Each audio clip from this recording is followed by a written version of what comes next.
आज आपण बघा गणितातले परिमेय संख्यांच्या बद्दल बोलणार आहे बघा. आणि परिमेय संख्या कशाला म्हणतात बऱ्याच लोकांना सांगता येत नाही, ते एकदम सोप्या पद्धतीने सांगणार आहे, फक्त लक्ष राहू द्या. बघा, परिमेय संख्या म्हणजे काय, तर परिमेय संख्या म्हणजे छेदात फक्त शून्य नसाय पाहिजे, छेदात शून्य नसाय पाहिजे, बाकी सगळ्या संख्या कशा असतात तर परिमेय संख्या असतात. आता त्या परिमेय संख्येच्या बघा फक्त 3 प्रकार पडतात परिमेय संख्येचे पण: साधे परिमेय, दशांश परिमेय आणि कर्निस्थ परिमेय.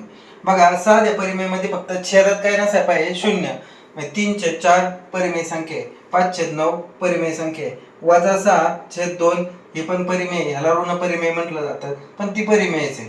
त्यानंतर 3/6 ही पण परिमेय संख्या आहे, 4/2 ही सुद्धा परिमेय संख्या आहे, 0 ही सुद्धा परिमेय संख्या आहे. बघा, परिमेय संख्या का आहे शून्य, तर बघा कुठल्याही संख्येच्या छेदात काय असतो, 1 असतो, म्हणजे शून्याच्या पण छेदात 1 आहे, म्हणून ती काय आहे, परिमेय संख्या आहे. फक्त छेदात शून्य नसाय पाहिजे, बाकी सर्व संख्या अपूर्णांक छेदात लिहिलेल्या सर्व संख्या कसल्या असणार आहेत तर परिमेय संख्या असणार आहेत. त्यानंतर त्याचा दुसरा प्रकार आहे दशांश. दशांश म्हणजे पॉइंट.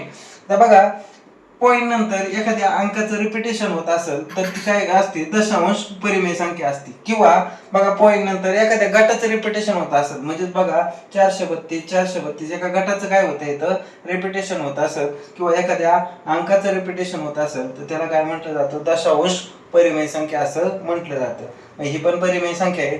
त्यानंतर कर्निस्थ. कर्निस्थ म्हणजे कर्णीमध्ये त्याचं उत्तर निघतं, त्याला कर्निस्थ परिमेय संख्या म्हणतात. आता वर्गमुळात 25 दिल्यात, वर्गमुळात 25 चं वर्गमूळ निघतं 5, बरोबर, म्हणजे वर्गमूळ निघते म्हणून ती काय परिमेय संख्या आहे. ह्याचा हे वर्गमुळात 36 आहे, ह्याचं वर्गमूळ किती निघणार आहे 7, हे 49 आहे, ह्याचं वर्गमूळ 7, बरोबर.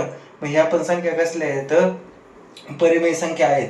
बघा, जर व्हिडिओ तुम्हाला आवडला असेल तर सबस्क्राईब, लाईक करायला आणि शेअर करायला बिलकुल विसरू नका, की जेणेकरून आपण मेहनत करत असतो त्याचं काय होत असतं, चीज होत असतं. तर सगळ्यांनी व्हिडिओ लाईक करा, शेअर करा आणि सबस्क्राईब 100% केलंच पाहिजे.